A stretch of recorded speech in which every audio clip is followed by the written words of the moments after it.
berkenaan dengan khilafat, cermin kesempurnaan Islam dan pemersatu umat.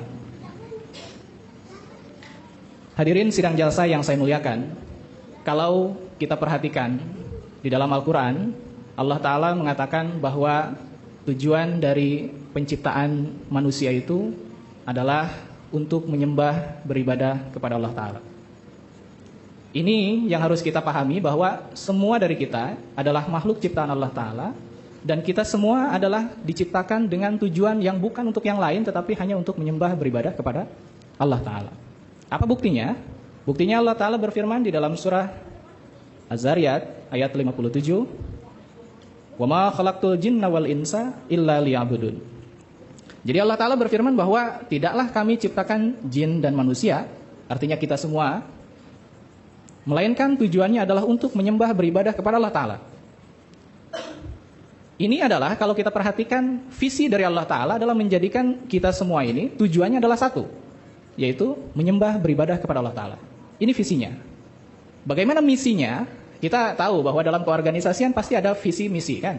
Nah, ini berkenaan dengan tujuan ini pun Allah Ta'ala visinya adalah menjadikan kita semua beribadah kepada Allah Ta'ala. Tetapi bagaimana teknis agar manusia itu, agar kita semua itu beribadah kepada Allah Ta'ala? Yaitu dengan cara diutusnya para Nabiullah. Kita tahu bahwa sejak zaman Hadrat Nabi Adam alaihissalam, itu tujuan Allah Ta'ala mengutus beliau itu adalah untuk mengajak manusia kepada tauhid ilahi. Ya? Meskipun dasar-dasar pemikiran pada saat itu, ya, kita bisa bayangkan masih sangat sederhana. Tetapi tujuan Allah Ta'ala mengutus beliau alaihissalam itu adalah untuk mengajak orang-orang agar mereka tahu siapa pencipta, dan ketika sudah tahu, bagaimana caranya untuk menghormati, menghargai yang menciptakan. Ya? Jadi sekali lagi, bahwa sejak awal dunia ini diciptakan, manusia ini diciptakan, maka Allah Ta'ala tetap memberikan tujuannya itu kepada manusia itu adalah agar untuk beribadah kepada Allah Ta'ala. Sejak awal penciptaan manusia, kedatangan seorang nabi senantiasa menjadi manifestasi dari rahmat ilahi dan menjadi sumber dari berbagai berkat. Kedatangan nabi-nabi tersebut semata-mata untuk membimbing umat manusia kepada tujuan sebenarnya ia diciptakan. Jadi tujuan sebenarnya diciptakan itu manusia akan sadar adalah ketika diutus utusannya. Inilah hakikat dari tujuan penciptaan manusia, dan melalui para nabi itulah manusia diarahkan kepada tujuannya tersebut. Di dalam Al-Quran Allah Ta'ala menyebut para nabi juga dengan sebutan khalifah. Jadi kalau kita mau perhatikan di dalam Al-Quran itu Allah Ta'ala menyebut kepada Hadrat Nabi Adam alaihissalam itu khalifah. Kemudian bukan hanya beliau yang dipanggil khalifah oleh Allah Ta'ala, tetapi Allah Ta'ala juga memanggil Hadrat Nabi Daud alaihissalam pun khalifah.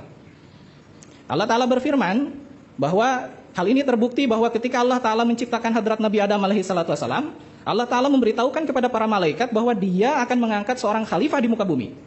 Hal ini terbukti dalam firman-Nya, "Wa idz qala rabbuka lil malaikati inni ja'ilun fil ardi khalifah."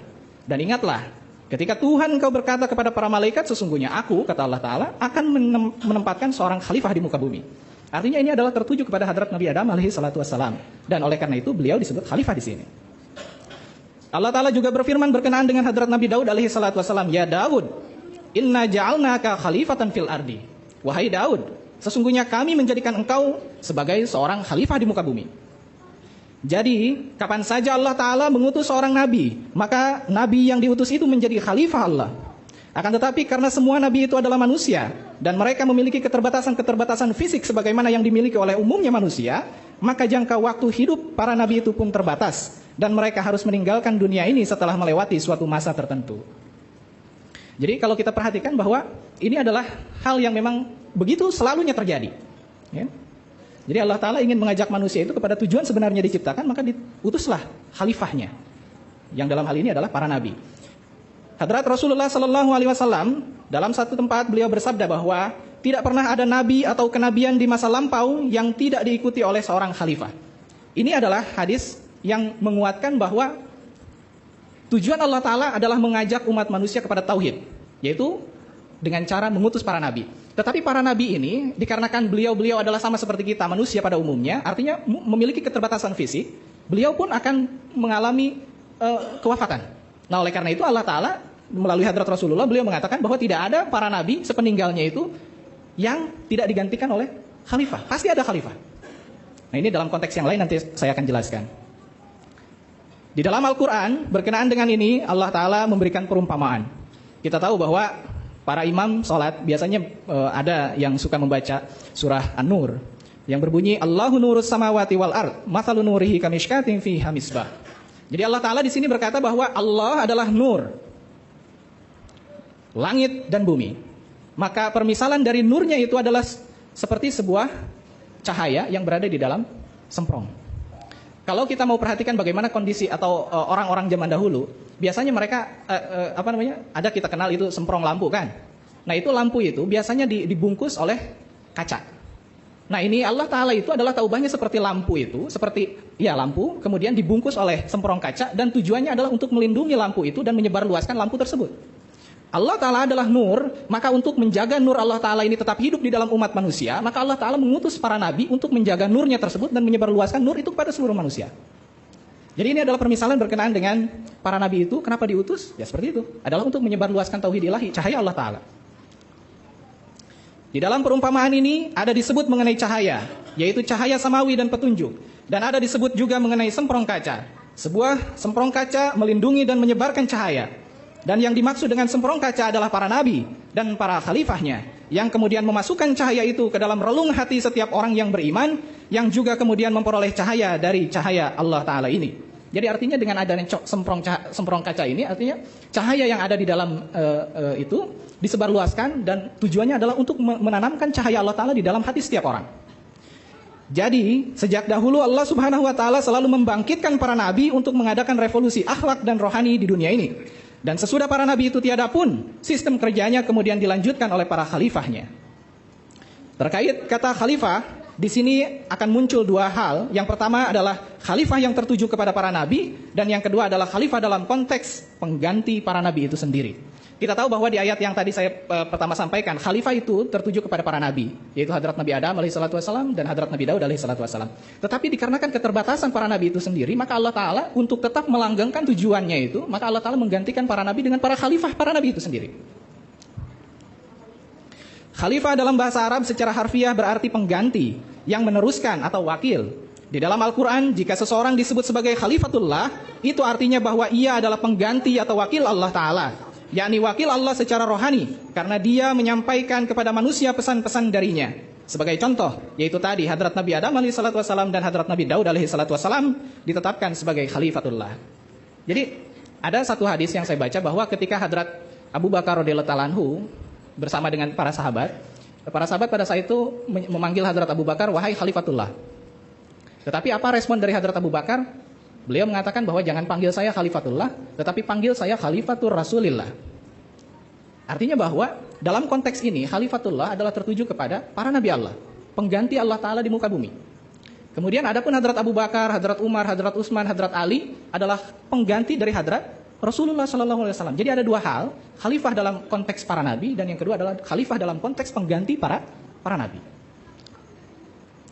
Dengan demikian, baik khalifah dalam konteks para nabi atau khalifatullah, maupun khalifah dalam konteks pengganti para nabi, pada dasarnya adalah suatu sistem kerohanian yang ditetapkan Allah Ta'ala dengan tujuan untuk mengadakan revolusi rohani dan perbaikan akhlak di kalangan umat manusia, agar manusia hidup sesuai dengan hakikat tujuan penciptaannya itu. Dan inilah yang senantiasa terjadi sebagai sunnatullah, yaitu Allah Ta'ala akan menetapkan sistem rohani demikian secara berkesinambungan sebagai cara untuk membawa manusia kepada Allah Ta'ala. Jadi ini merupakan sunnatullah, Bapak-Bapak. Sunnatullah itu artinya pekerjaan Allah itu seperti itu gitu.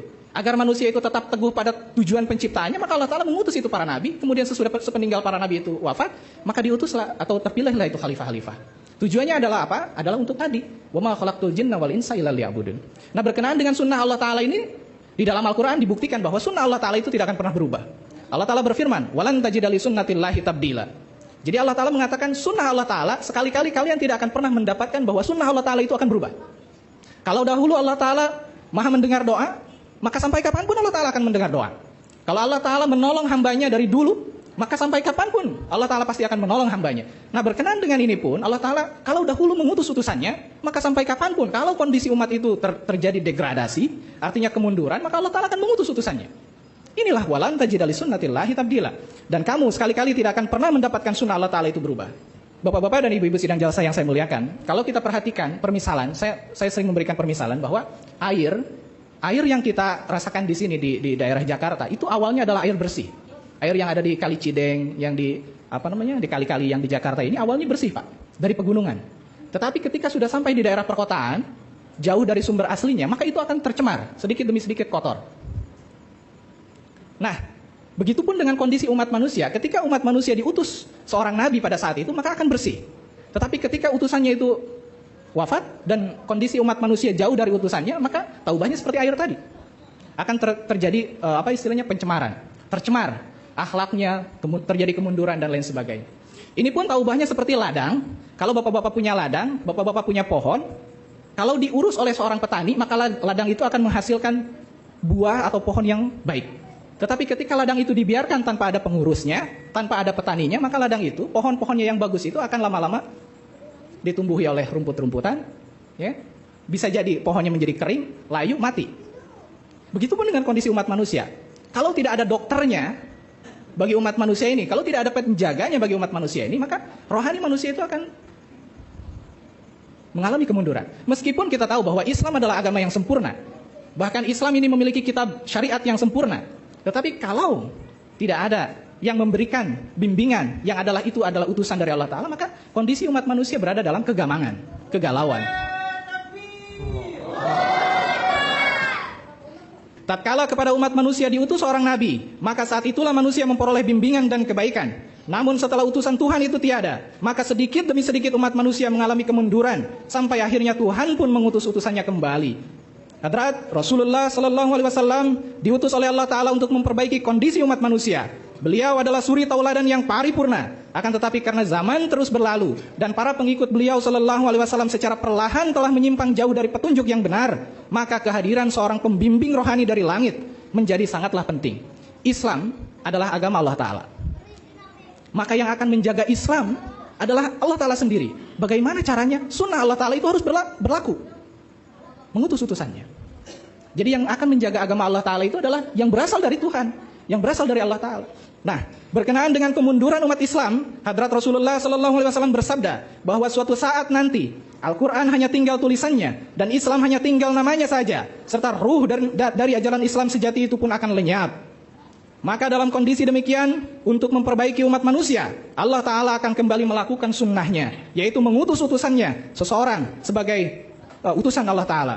Dikarenakan utusan Tuhan yang paripurna sudah datang ke dunia dalam wujud Hadrat Rasulullah Sallallahu Alaihi Wasallam, maka selanjutnya orang yang akan diutus itu harus berada di bawah naungan syariat beliau Sallallahu Alaihi Wasallam. Bagaimana solusinya? Solusinya adalah Allah Ta'ala memberikan solusi di dalam Al-Quran bahwa untuk menjaga umat Islam tetap pada kondisi jayanya, maka Allah Ta'ala mengatakan wa akharina minhum lamma yalhaqu bihim. Jadi Allah Ta'ala mengatakan wa akharina minhum lamma yalhaqu bihim, dan dia akan membangkitkan seorang rasul di antara tengah-tengah kaum yang lain dari antara mereka yang belum pernah bergabung dengan mereka. Jadi yang akan mengambil kembali iman itu adalah wa akharina minhum. Dalam satu hadis Hadrat Rasulullah sallallahu alaihi wasallam beliau bersabda bahwa lau kanal imanu inda suraya lanalahu rijalun aw rajulun min haula'i. Jadi Hadrat Rasulullah mengatakan bahwa sekiranya iman sudah terbang ke bintang Suraya, lanalahu rijalun aw rajulun min haula'i, pasti seseorang dari antara orang ini atau beberapa orang dari antara orang ini pasti akan mengambilnya kembali. Maka Allah Ta'ala akan mengutus wa akharina minhum. Siapa itu? Ketika ditanya berkenaan dengan hal ini, Hadrat Rasulullah SAW diam. Beberapa kali ditanya, baru beliau menjawab. Sambil beliau menempelkan tangannya di pundak Salman Al-Farsi. Dan mengatakan bahwa laukanal imanu inda suraya lana lahu rijalun aw rajulun min haula'i. Jadi yang akan menggenapi wa akharina minhum itu adalah dari kalangan Salman Farsi. Berkaitan dengan iman ini, jadi beliau bersabda, jika iman telah terbang ke bintang Suraya, seorang lelaki atau beberapa orang lelaki dari antara orang ini pasti akan menemukannya kembali. Sabda Rasulullah Sallallahu Alaihi Wasallam ini menunjukkan bahwa ayat dalam surah Jumu'ah berlaku kepada seorang lelaki keturunan dari Persia, yaitu Hadrat Mirza Ghulam Ahmad alaihi salatu wasalam, Imam Mahdi dan Al-Masih yang dijanjikan, pendiri dari Jemaat Ahmadiyah. Beliau juga adalah seorang dari keturunan Persia. Kedatangan beliau alaihi salatu wasalam, maka genaplah sudah nubuatan yang disampaikan oleh Rasulullah Sallallahu Alaihi Wasallam tersebut. Beliau adalah Imam Mahdi. Ketika Imam Mahdi turun, Hadrat Rasulullah Sallallahu Alaihi Wasallam bersabda, "Fa idza ra'aitumuhu fabayyuhu walau habban 'ala thalji fa innahu khalifatullahil mahdi." Jadi kata Hadrat Rasulullah, ketika fa idza ra'aitumuhu, ketika kalian melihatnya Imam Mahdi itu, fabayyuhu, maka baiatlah kalian. Walau habban 'ala thalji, meskipun kalian harus merangkak di atas salju, fa innahu khalifatullah. Karena dia adalah Khalifatullah dan Al-Mahdi. Jadi pada dasarnya Al-Mahdi yang dijanjikan oleh Hadrat Rasulullah adalah Khalifatullah. Kembali kepada konsep awal bahwa Khalifatullah itu adalah Nabi. Jadi Al-Mahdi yang dijanjikan oleh Hadrat Rasulullah SAW adalah Khalifatullah, dan Khalifatullah itu adalah Nabi. Dari sabda beliau ini jelas bahwa Imam Mahdi yang akan datang yang meneruskan risalah Rasulullah SAW adalah Khalifatullah. Artinya wakil Allah di muka bumi, yang pengutusannya itu adalah langsung dari Allah Ta'ala. Oleh karena itu, dari konteks arti khalifah yang digunakan, maka Imam Mahdi kedudukannya juga adalah sebagai seorang Nabi Allah. Islam adalah agama sempurna. Kesempurnaannya tercermin dari wujud suci Rasulullah SAW dan Al-Quran sebagai kitab syariat terakhir Allah Ta'ala. Sepeninggal hadrat Rasulullah SAW adalah kehendak Allah Ta'ala untuk melanggengkan kesempurnaan Islam, sehingga dengan kuasanya Allah Ta'ala membangkitkan khilafat sebagai pelanjut tugas-tugas Nabi Muhammad SAW.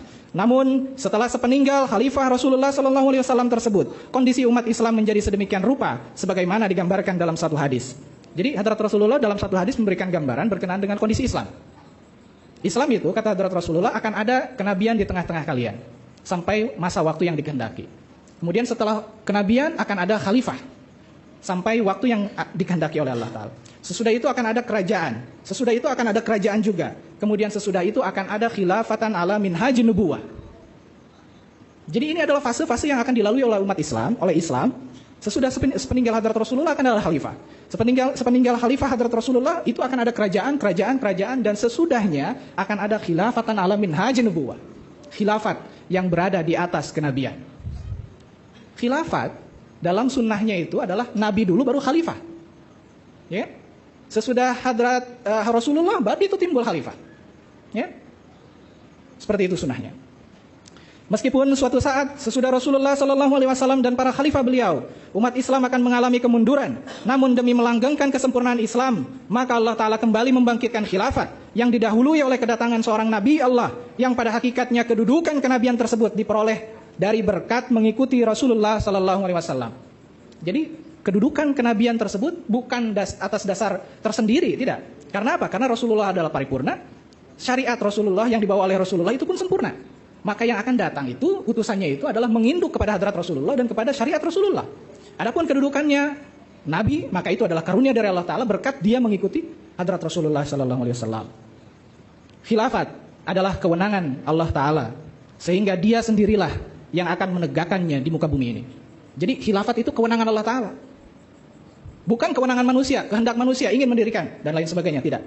Kenapa? Dalam Al-Quran Allah Ta'ala mengatakan, wa'adallahu alladhina amanu minkum wa amilus salihati la yastakhlifannahum fil ardi kama stakhlafal ladzina min qablihim wa la yumakkinanna lahum dinahum alladzi tadawlahum wa la yubaddilannahum min ba'di khaufihim amna ya'budunani la yusyrikuna bi syai'a wa man kafara ba'da dzalika fa ulaika humul fasiqun. Jadi ini adalah wa'ada, janji dari Allah Ta'ala bahwa Allah Ta'ala pasti akan mendirikan khalifah, membangkitkan khalifah kalau di antara umat Islam itu ada yang beriman dan beramal saleh.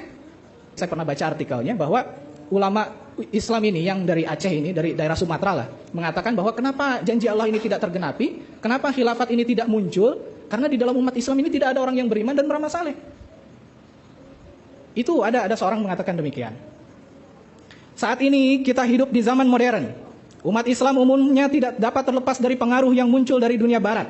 Hal ini setidaknya mempengaruhi penurunan nilai-nilai Islami dalam diri umat Islam. Dengan memudarnya ruh dan semangat Islam, membicarakan masalah khilafat di zaman modern ini sangat berat. Ya?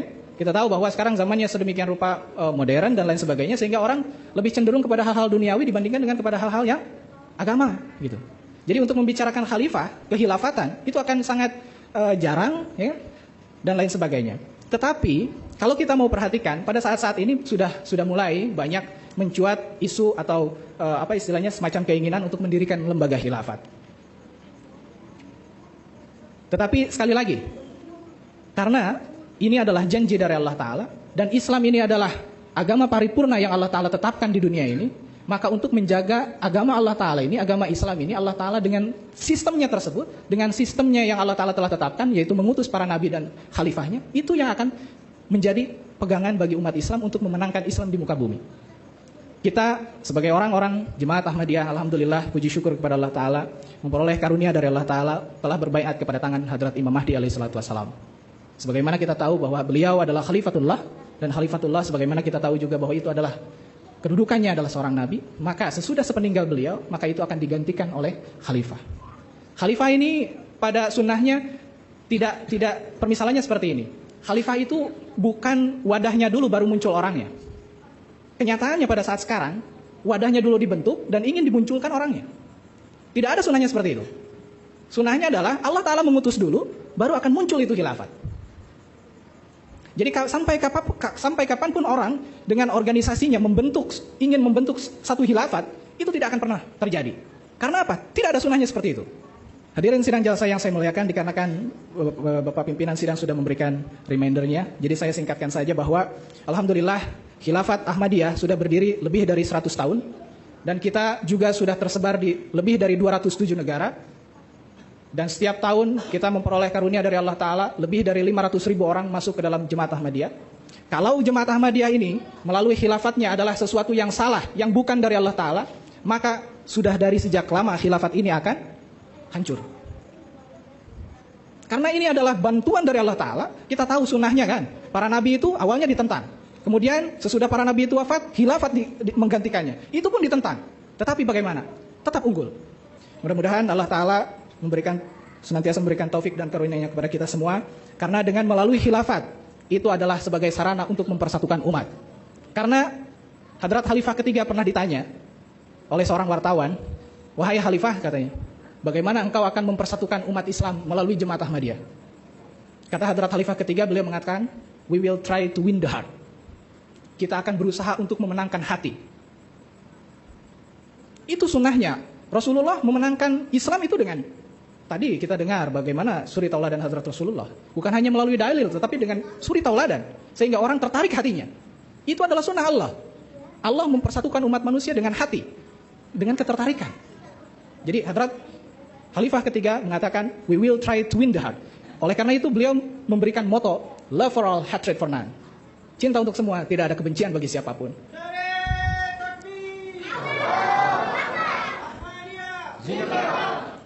Jazakumullah Bapak-bapak dan Ibu-ibu sidang jalsa yang saya muliakan. Mohon maaf atas kekurangan dari saya. Wabillahi taufiq wal hidayah. Assalamualaikum warahmatullahi wabarakatuh.